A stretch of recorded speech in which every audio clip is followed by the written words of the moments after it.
I picked up this 20-year-old scooter recently, and I've been going through the whole bike, and it does need a brake flush. You can tell the brake fluid is pretty nasty in there. It's probably never been done. The easiest way I've found is just get one of these little auto brake bleed kits. All you do is hook it up to your compressor, and then stick it onto your little bleed port here, and then you're good to go. The whole thing with this is, though, you have to constantly make sure this is full of fluid. If you get any air in there, it defeats the whole purpose, and you got to purge all the air again. So you can use this for bikes, ATVs, cars. Super easy. I've had it for a couple years. Let's get right to it. So first things first, get a wrench ready. This little 5/16, get it ready on the bleeder.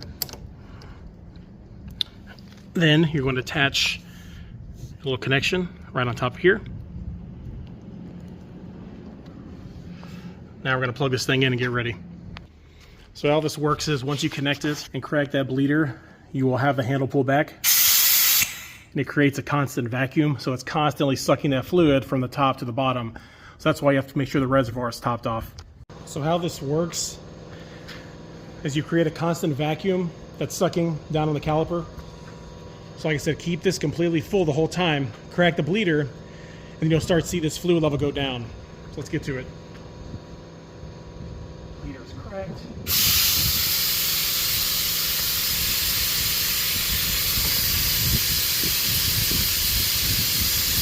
You can see the fluid going down there. I'm going to do this for about a minute or so. Make sure it's all flushed out.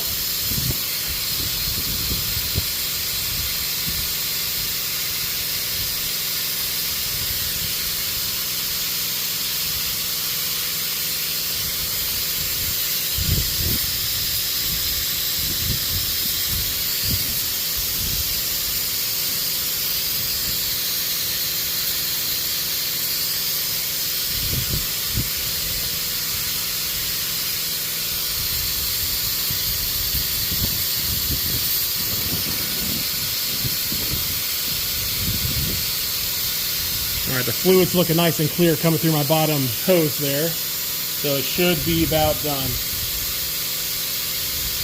I gotta tighten up that bleeder now.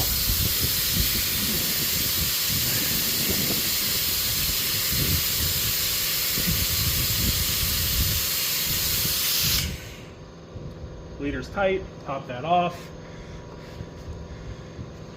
And that's really all there is to it. I'm gonna take a little fluid out of that because it's a little bit above max, but that's all it takes.